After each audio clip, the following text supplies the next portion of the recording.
You're tuned in to the Restaurant Rockstars podcast. Powerful ideas to rock your restaurant. Here's your host, Roger Bodwin.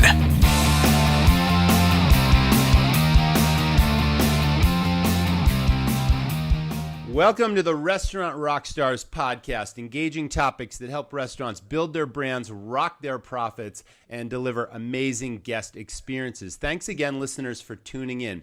There are so many details in running restaurants, and as operators, we face so many challenges on a daily basis, and it seems like the unexpected is always around the next corner. So it certainly helps to have a partner in our corner, a partner that's an industry expert, that's been there, that's seen it all, that can answer questions, give advice, and most importantly, go to bat for us when we need it most. So I'm really excited to introduce today's guest. Every state has its own state restaurant association, and there's a tremendous amount of value and resources for the members, and they generally elevate the industry as a whole. So super excited to be talking today with Carol White, who is the CEO of the New Mexico Restaurant Association. Welcome, Carol. Thanks for joining me. Thank you so much for having me on your show, Roger. This is fabulous. Well, it's a super pleasure. Yeah, you do a great job. Well, thank you for that. I certainly appreciate it. So whether you're a new or an existing restaurateur, Carol, there are so many reasons why a restaurant should join the state association. Do you want to give us some of those ideas of the benefits and what you really provide your members? Sure. First of all, it's your professional organization. There's not many or maybe none attorneys that don't join the Bar Association. True. And it should be something that every restaurant feels like they should do in order to support their industry. It's the industry you're making money. It's the industry that you're bringing yourself to that industry, and you need to put back a little bit. And we do the advocacy for you. You're not able to be up at the state legislature all the time looking at the bills, making sure that the legislature isn't hurting you with some of their proposals. So we do that statewide. We do it locally now because a lot of our issues, as you may well know, are going down to the local level. And then also the National Restaurant Association, we partner with them and they do that national advocacy. We have education, negotiated discounts, networking, and other services that are really critical to having a great restaurant and doing the right things in your restaurant. So it's really that rising tide theory. You want to be part of the bigger picture, help the industry, do your part, gain from your expertise. And, you touched on one of the major things because it's so true that lobbying is something that we can't do on our own. And having a collective effort at the Statehouse, understanding the issues, really digging deep and trying to pass legislature or help at least the legislators understand the issues from the restaurateurs' point of view. And in my experience, that's not always the case. They have a wide variety of issues that they need to really get up to speed on. And if they don't necessarily understand the industry, they can pass legislation that's really harmful. So, they come from a different set of backgrounds, and most of them don't come from small business, and most of them are not restaurateurs. So they really don't understand our industry, and we have to go in and tell them, why a piece of legislation might affect our members badly. So it's important that we're there. And a lot of times they listen to us because they really don't know what they don't know. That's certainly been the case. I know when I started my first restaurant 20 years ago, one of the very first things I did was join that association, and it was a really, really effective organization. I know you're friends with the ex-CEO, Dick Groton, and he became sort of a mentor to me in the industry because I really didn't know very much about it. I got into the restaurant business with no experience, so I wanted to give myself every advantage, and I definitely found that my state association was that advantage. And I know that in many cases over the years, over a 20-year span, minimum wage was one of those hot topics that constantly came up. And it's not that the industry, or at least our members, were opposed to minimum wage, but the whole tip credit and how that sort of entered into the picture, and the legislators didn't understand necessarily that if you were going to raise the minimum wage, then suddenly servers that were making half the minimum wage in my state would suddenly go to minimum wage when they were already compensated through the tip credit. And we had to explain all those things. And, that was just one piece of legislation that would have negatively affected operators that we were able to overturn. I'm sure in your long experience, you have many other points. Do you recall any other significant issues that affected the industry that you were able to successfully lobby for that helped your industry in your state? Well, there's always tax issues, and a lot of folks don't understand, liquor tax is a big issue that we deal with here in New Mexico. We already have one of the highest liquor taxes in the country. And so every year, somebody comes up with a wonderful idea. This is how we should make more money for the state is liquor tax. Yeah, exactly. And it's not a liquor tax. It's something else that affects us. Sure. Soft drink taxes have come up, and we have to be, we have to make folks aware what that actually does. We're passing that cost on to our customers. So ultimately, if you want to increase what your customers pay, then that's one of the arguments we use. We also use the argument that we're just one of the highest liquor tax states in the country, and so far that hasn't worked to really curb consumption. So what you're saying, it sounds like a good idea, but it's not necessarily a great idea.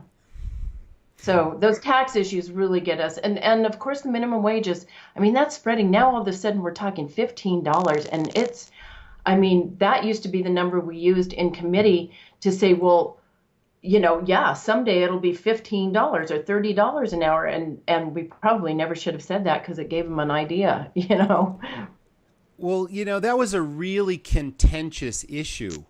And, it all comes down to entry-level jobs and kids in high school that don't necessarily need to make that kind of money because they're living at home with their parents. And any, older people that had been in the job market for quite some time, obviously, if they've been working, then they should rise above the minimum wage based on their performance. But very few people realize, or at least the legislation didn't realize, how much that was going to affect the independent operator. And a lot of those operators, obviously, this industry does not have huge profit margins. The margins are really, really slim, and passing our increased costs onto our consumer is a real challenge. And facing competition from the chain, the national chain restaurants that have the economies of scale and the buying power. So, those increases really are difficult, if not impossible, to absorb. And the failure rate in this business is so much. So I can't imagine why every restaurant wouldn't just band together, if you're not part of a national chain, to do whatever you can to just leverage our collective strengths. And that's what we tried to do in the state of Maine. So I was really, really proud to serve 2 terms on the board of directors. I think we affected a lot of change there.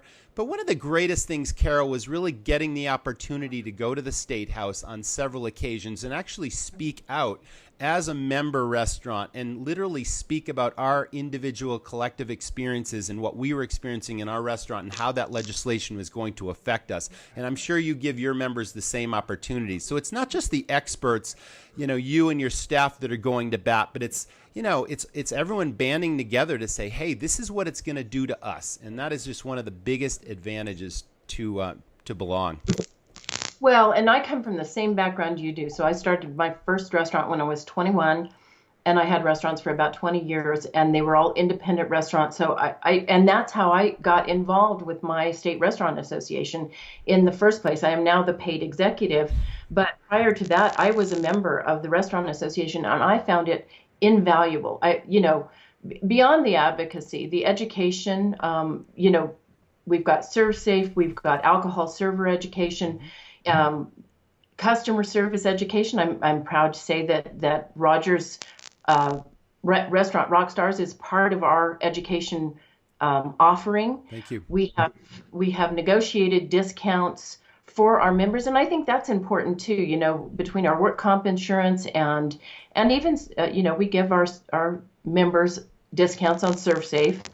So the other thing I think you probably found really beneficial to being on the board, at least, was the networking and getting to know other folks in the industry. I think that's just invaluable.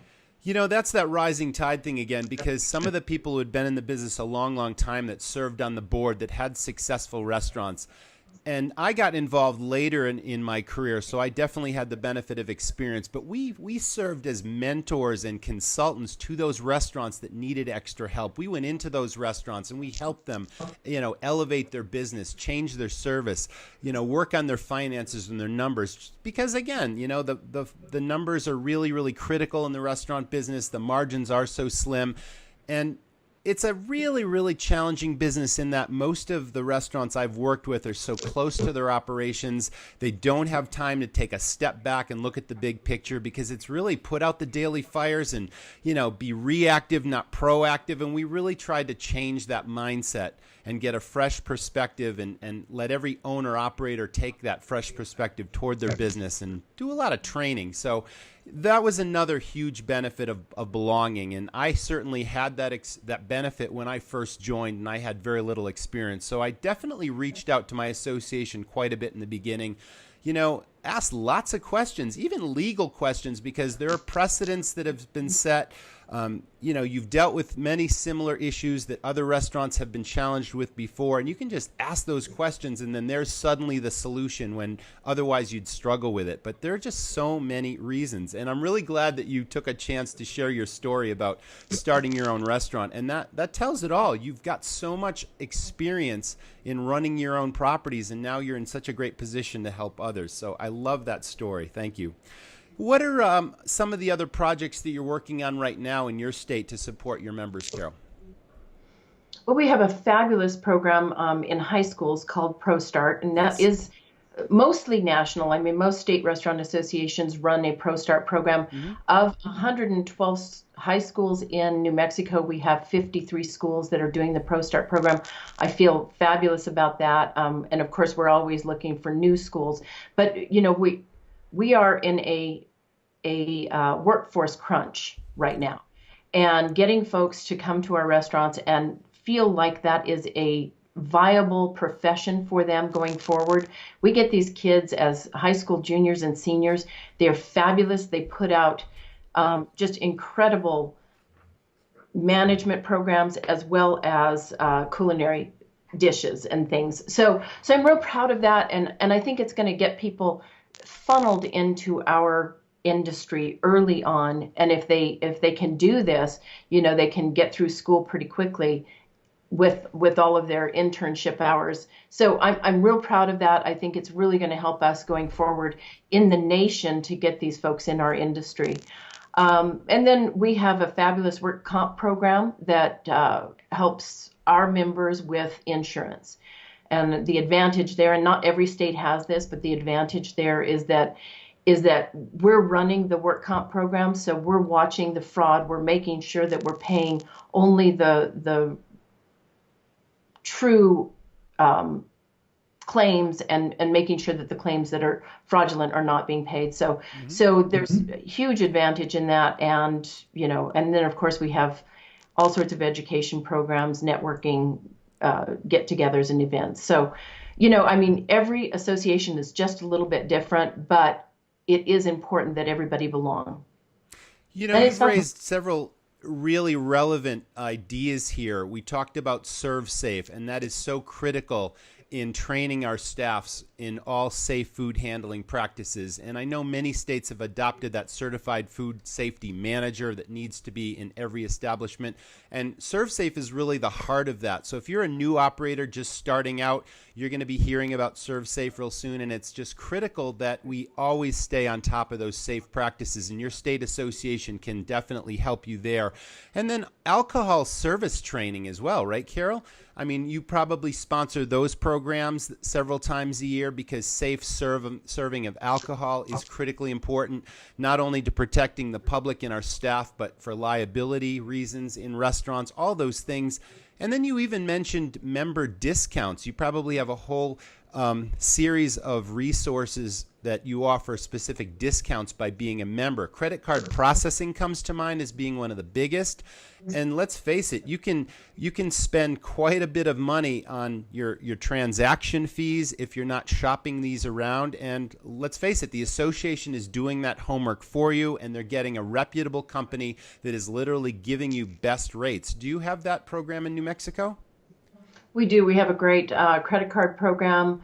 We actually negotiated a discount for natural gas for our members, and that's been a huge program. Our members are Fantastic. saving $1,000 to $5,000 a year in natural gas, payments. So I feel fabulous about that one. That's a I just saved a restaurant chain $20,000 That's annually. fantastic. Yeah. Reason alone. I mean, there's so many reasons, but I mean, everyone is concerned about the bottom line. And if you're in this business, you really have to be concerned. So every opportunity that you can to work with a reputable company and then get the absolute best price on the comparable goods and services, and the associations in each state are really going to bat with you. So let's shift gears for a second, Carol. I know that you're also involved in the National Restaurant Association. You're part of the Council of State Restaurant Associations, which is really all about best practices for the industry, and that all trickles down to member benefit. Do you want to talk a little bit about that and what you're involved in?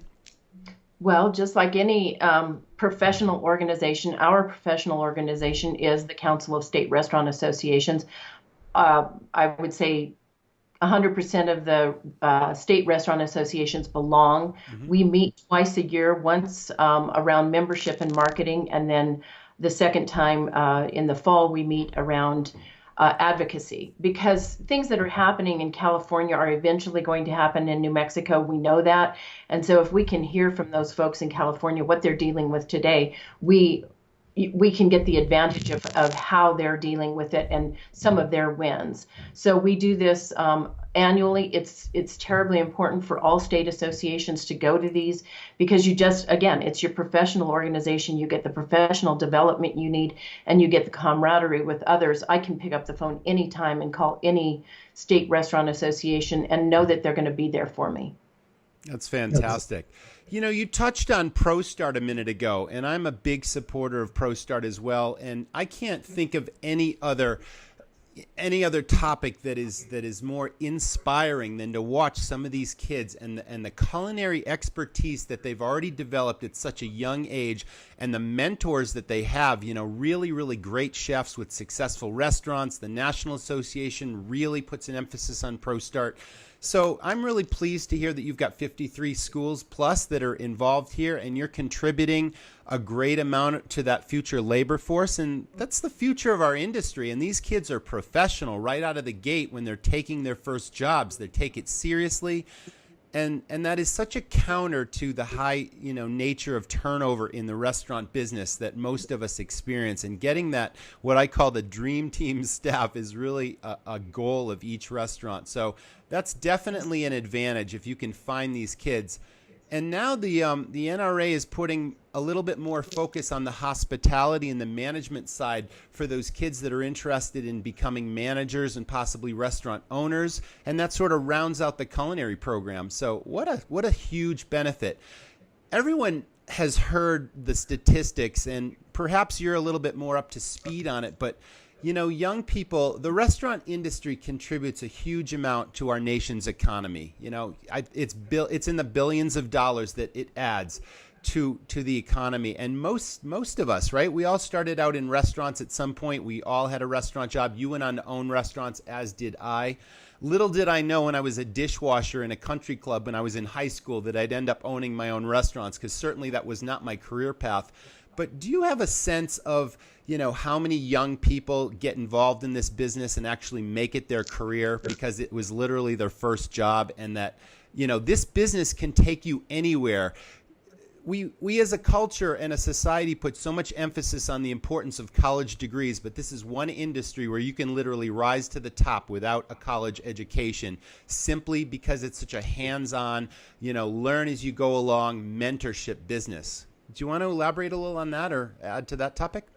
Sure. Actually, 1/3 of all Americans got their first job in restaurants. And I mean, we can see that. We know that, between the McDonald's and even the dishwashers, sure, that's where they're getting their first jobs. And then over half of all Americans have had a job in the industry.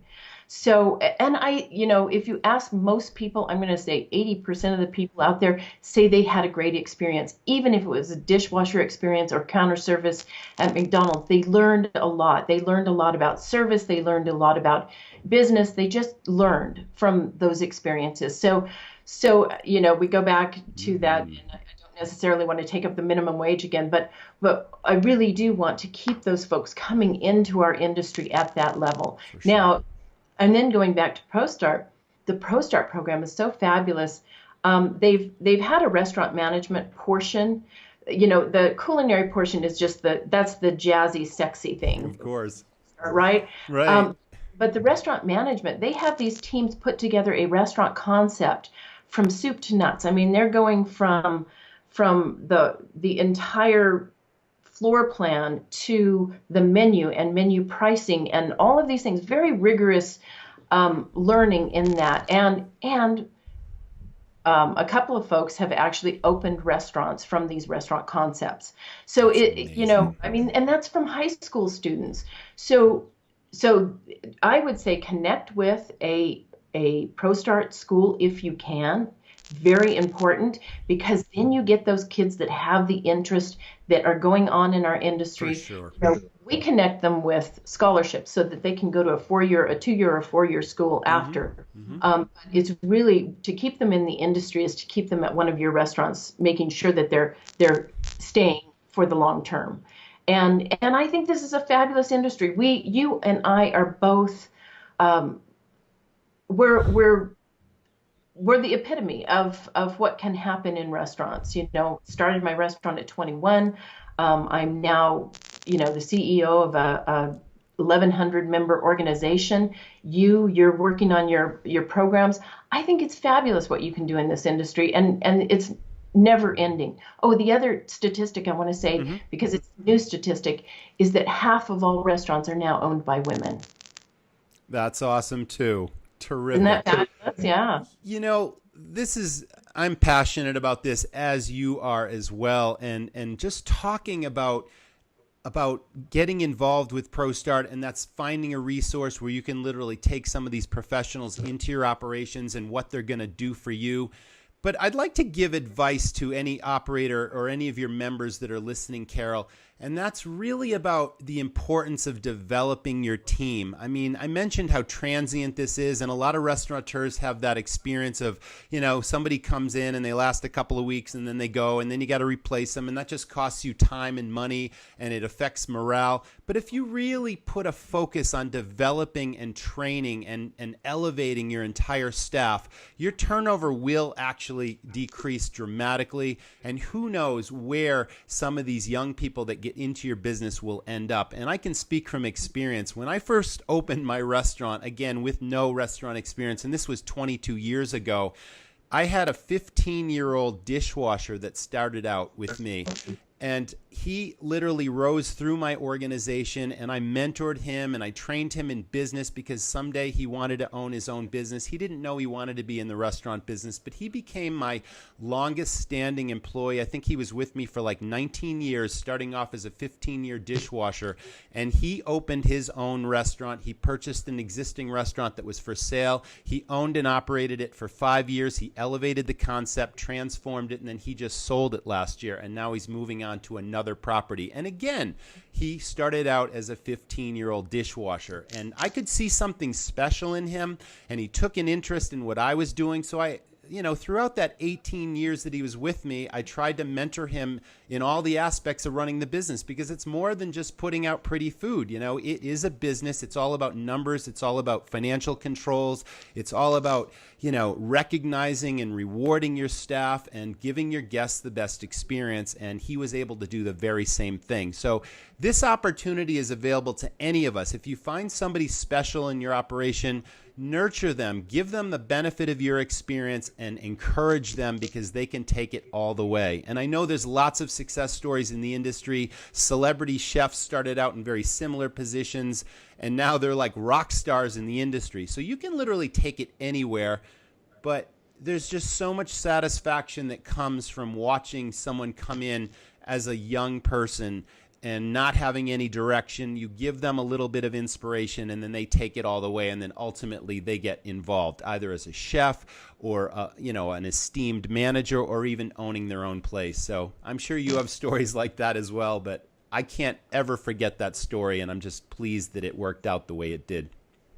I have a lot of those stories, and every one of them it feels very special. I think that's the one thing I miss about being in the industry is watching those kids just blossom and become something more than they started out. And so I do miss that. I have that opportunity every now and then when I see the Pro Start kids, but I'm not involved in that on a daily basis. So It's one of the things I miss. Well, I commend you for that. So, Carol, what are some current trends you see happening in the industry, either concepts, food service related issues, or new resources? I mean, you're right in the thick of it. You're in the forefront of the industry. The NRA show is coming up in a couple of weeks.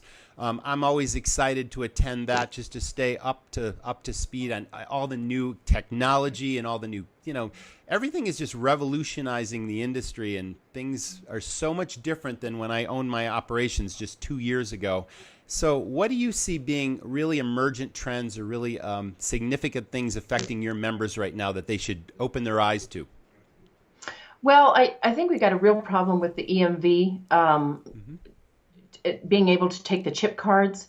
Restaurants have not solved for that yet, and we're having some folks charge back on those cards. So that's something that we have to solve as an industry. I mean, it's really important that we get some solutions, and it's usually in your point of sale system. Most of the point of sale systems just didn't realize how hard it was going to be to integrate that EMV into their systems. So we're really struggling with that. And I think that's on the industry and not necessarily individual restaurants to do something about that. What else? Millennials are always going to be a little bit difficult to figure out. I mean, that's a really a big generation that we're throwing into that millennial thing. So I think we've got to look at that. I know my kids don't cook, and I don't know many folks their age who do cook, so that makes me happy. I know it's going to, proliferate restaurants everywhere, and I think they're perfectly happy not having sit-down experiences. They're happy just walking through a line and doing counter service. So, and I'm telling my folks right now, between wages and costs and everything else, if you can do a restaurant counter service, figure that out, because the sit-down restaurants, as much as I love them and as much as, I mean, that's my go-to restaurant type.